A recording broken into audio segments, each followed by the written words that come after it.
సాధన committee అని చెప్పి వీళ్ళందరూ రిటైర్డ్ గవర్నమెంట్ ఎంప్లాయీస్ వాళ్ళు రావటం జరిగింది. అనుకోకుండా ఇక్కడికి వచ్చారు. చాలా సంతోషం, అందరినీ కలవగలిగాను.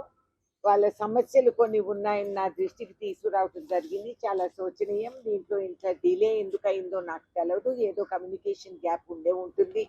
ఒక రాష్ట్ర ముఖ్యమంత్రి పిల్లలు తల్లిదండ్రులను చూసుకోవటం లేదనే సమాజ నిజాన్ని ఆయన గుర్తించి దానికి కూడా ఓ చర్య తీసుకొని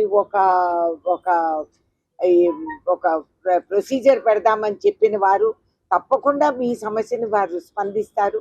ఆయన ఎన్నో పనులలో నిద్రాహారాలు మానేసి పనిచేస్తున్నారు అనేది మీరు అందరూ చూస్తూనే ఉన్నారు.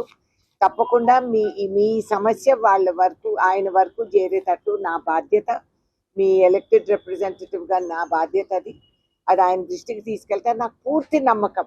రేవంత్ గారికి మీ సమస్య తెలిసిందంటే, ఆయన దృష్టికి వచ్చిందంటే, మరి ఫైనాన్స్ మినిస్టర్ ఆయన బట్టి విక్రమార్క గారు ఆయన దృష్టికి మీరు సంతకాలు పెట్టారన్నారు కదమ్మా, ఆయనతో కూడా చర్చించడం జరుగుతుంది. ఎందుకు ఆగినాయి, ఎట్లా ఆగినాయి. వాస్తవానికి ఆయన బాధ్యత అది. అంటే ఇది మీరందరూ మాకు చాలా వివరంగా చెప్పారు. నేను కూడా చాలా ఓపికగా కూర్చున్నాను. మీరు వినాల మా కర్తవ్యం కాబట్టి, ఇది మా ధర్మం. మేము వినాలి, మేము చెయ్యాలి.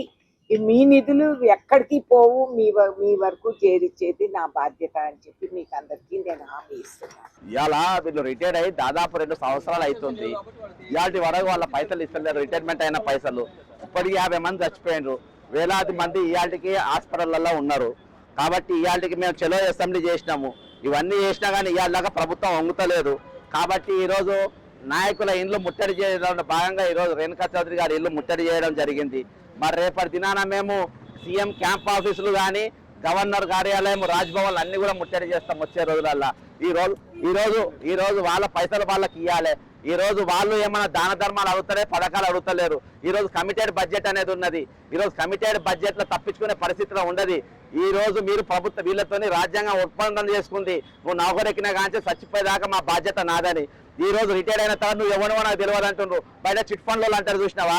పైసలు కట్టినాక నువ్వు ఎవరో నాకు తెలియదు, నీ ముఖం ఎప్పుడు చూడలే అని బోకరగాళ్ళు మాట్లాడతారు, లుచ్చానా కొడుకులు మాట్లాడతారు. అట్లా ప్రభుత్వం మాట్లాడద్దు. అట్లా ప్రభుత్వం అంటే అరే వీళ్ళ పద్ధతి లేదని అంటారు. నిన్న ఏబిఎన్ ఛానల్, ఎన్టీవీ ఛానల్ చూసినాక అర్థమైపోయింది వీళ్ళ పరిస్థితి కూడా దిగజారిపోయిందని. ఈ రోజు ఈ పెద్ద ఛానల్ ఏవి కూడా వీళ్ళ బాధలు కానీ, వీళ్ళ అర్థనాదాలు కానీ, వీళ్ళ గోస కానీ ఈ రోజు ఎవరు కూడా మాట్లాడలేని పరిస్థితి ఉన్నది. దేనికోసం ఉన్నది, దేనికోసం మీరు ఇబ్బంది పెడుతుందంటే ఈ రోజు మాకు చాలా స్పష్టంగా కనబడతా ఉంది. ఏంటంటే ఈ రోజు మాకు పైసలు ఎగ్గొట్టే ఆలోచన ఉన్నారు. ఇవాళ పిఆర్సీ లేవు, యూనియన్లు లేవు, అర్థమైందా, అసోసియేషన్ లేవు, ఎవరు కూడా మాట్లాడటం లేనలేరబ్బా. అందరికి పెత్తనం కావాలి, ఇలా బోర్డు పెత్తనం కావాలి.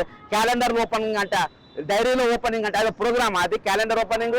మీరు ఇస్తేనే క్యాలెండర్ వస్తాయా? మీరు ఇస్తేనే డేట్ మారుతుందా? మీ క్యాలెండర్ ఓపెన్ చేస్తేనే డేట్ మారుతుంది, మాకు డేట్ తెలుస్తుందా? ఈరోజు సమస్యలు ఏందో, సమస్యల పరిష్కారం కోసం మనం కష్టపడాలి. సమస్యల పరిష్కారం కోసం మనం తీయాలి. ఈరోజు వాళ్ళ హక్కుల కోసం మనం కొట్టాలి. వాళ్ళ హక్కులని పక్కన పెట్టి ఈరోజు మేము ఇష్టం వచ్చినట్టుగా వ్యవహరిస్తాం, మేము డబ్బులు ఇస్తాం, లేకుండా లేదంటే నడవదు కదా. నేను అందుకని డైరెక్ట్ రేవంత్ రెడ్డి గారికి చెప్తున్నా, ఈరోజు నువ్వు వీళ్ళ డబ్బులు వీళ్ళు ఖచ్చితంగా ఇచ్చి తీరాలి. ఇవ్వకుంటే మాత్రం మేము డైరెక్ట్ మీ దగ్గర ఇవాళ ఇళ్ళ ముట్టడి కాడికి వచ్చింది, రేపు రాజ్భవన్ ముట్టడి పెడతాం, మీ ఇళ్ళ కాంగ్రెస్ నాయకుల ఏఐసిసి కార్యాలయాలు ముట్టడి పెడతాం. ఖచ్చితంగా ఇది చిరికి గాలివారం అవుతుంది. వీళ్ళతో ఏమైతే రిటైర్మెంట్ అయిపోయింది, వీళ్ళు ఏం చేయగలుగుతారు అని మీరు అనుకుంటున్నారు కావచ్చు. ఒకరు మాత్రం ఈ రోజు కథలు చెప్పుకుంటే మీరు నడవది. ఈ రోజు 101% తిరుగుబాటు చాలా పెద్ద ఎత్తున జరుగుతుంది. ఈ రోజు మీరు యువకులను, నిరుద్యోగులను మోసం చేసినట్టుగా రిటైర్డ్ ఉద్యోగులను కూడా మోసం చేయాలని చూస్తున్నారు కావచ్చు. కానీ ఈ మోసం అనేది జరగదు. ఖచ్చితంగా మేము బుద్ధి చెప్పి తీరుతాం. ఈ రోజు నువ్వు ఖచ్చితంగా పైసలు ఇచ్చి తీరాలి. మేము తప్పించకపోతాం. పైసలు ఏం చేసుకుంటే నడవది. ఖచ్చితంగా మీ దగ్గర పైసలు వసూలు చేసి తీరుతామని చెప్పి మనం హెచ్చరిస్తూ సెలవు తీసుకుంటున్నాం. నా పేరు Kandukuri Devadasu, retired teacher, retired employees association ఉమ్మడి వరంగల్ జిల్లా అసోసియేట్ అధ్యక్షుడిని. ఈరోజు మేము రేణుకా చౌదరి మేడం వద్దకు, రాజ్యసభ సభ్యురాలు రేణుకా చౌదరి మేడం వద్దకు రావడం జరిగినది. గత 4 నెలలుగా మేము రిటైర్డ్ ఎంప్లాయీస్ అసోసియేషన్ అనేటువంటిది ఒక యూనియన్ ఫామ్ చేసుకుని 22 నెలలుగా రిటైర్డ్ అయినటువంటి వారికి మార్చి 2024 నుండి డిసెంబర్ 2025 వరకు రిటైర్డ్ అయినటువంటి ఉద్యోగుల యొక్క రిటైర్మెంట్ బకాయిలు చెల్లించనందున మేము 4 నెలల క్రితము ఒక అసోసియేషన్ అనేటువంటిది ఫామ్ చేసుకొని 4 నెలలుగా జిల్లా కేంద్రాల లోపల నిరాహార దీక్షలు, ధర్నాలు, తర్వాత జిల్లాల లోపల శాసనసభ్యులను, తర్వాత ఎమ్మెల్యేలను, తర్వాత మంత్రులను, ఎంపీలను కూడా కలవడం జరిగింది. ఎవరిని కలిసినప్పటికీ ఫలితం అనేటువంటిది లేకపోయేసరికి అనేక రకాలుగా మేము తర్వాత ఎజిపిఏటి పక్షాన కూడా ఆగస్టు 11న ఇందిరా పార్క్ వద్ద మహాధర్నా చేపట్టడం జరిగింది.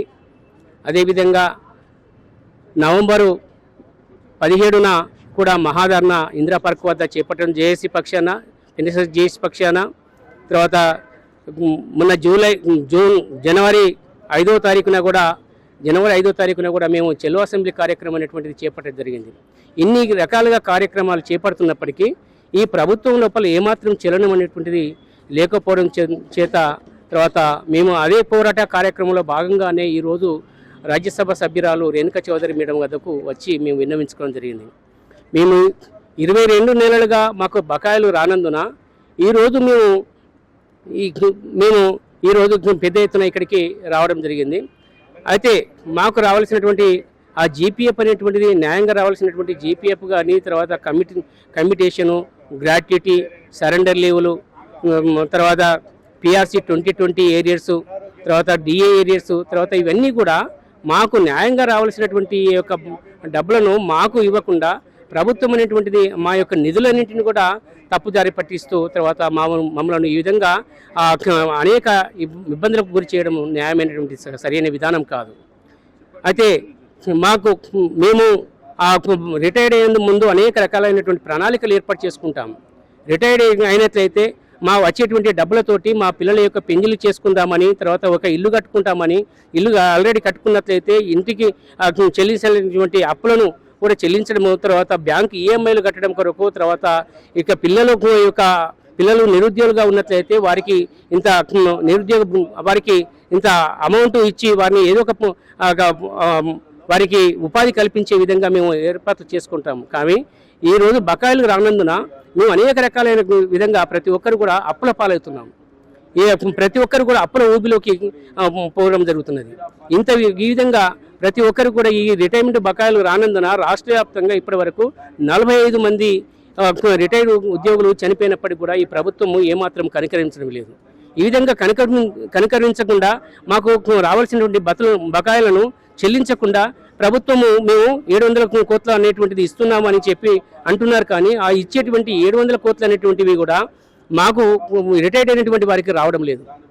అది సర్వీసులో ఉన్నటువంటి ఆ యొక్క ఉపాధ్యాయులు, ఉద్యోగులు, తర్వాత వారు ఆ జీపీఎఫ్ అనేటువంటి పార్ట్ ఫైనల్ పెట్టుకుంటుంటే వాళ్ళకు మాత్రమే, తర్వాత కొంతమందికి కాంట్రాక్టర్లకు వాళ్లకు ఆ యొక్క బిల్లులు చెల్లించడం కొరకు మాత్రమే అవి వినియోగిస్తున్నారు. కానీ రిటైర్డ్ అయినటువంటి వారికి ఎవరికి కూడా రావలేదు. కేవలం జీపీఎఫ్ అనేటువంటిది మాత్రమే వస్తున్నది. ఆ జీపీఎఫ్ అనేటువంటిది కూడా ఫిబ్రవరి 2025 వరకు జీపీఎఫ్ చెక్కు సబ్మిట్ చేసినటువంటి వారికి మాత్రమే రావడం జరిగింది.